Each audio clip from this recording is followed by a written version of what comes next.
When they go to Sadima Mirizono, Jesus!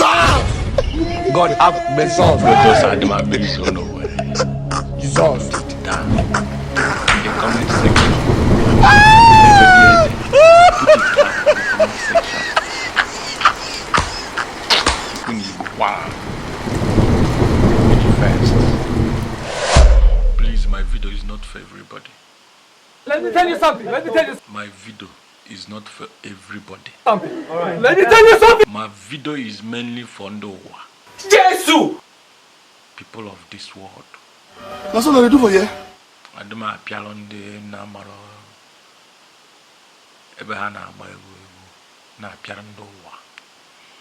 So, waiting you hear me, they talk based on earthly words. Apostle, we hear of this.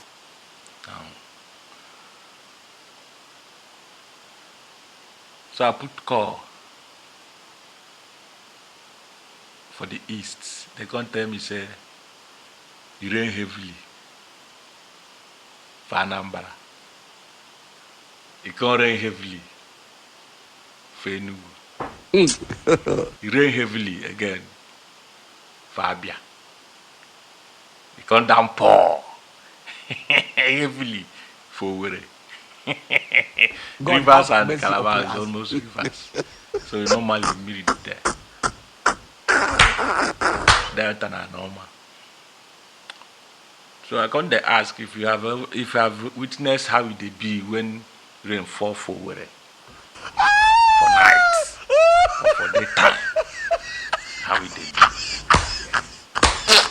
When you go one.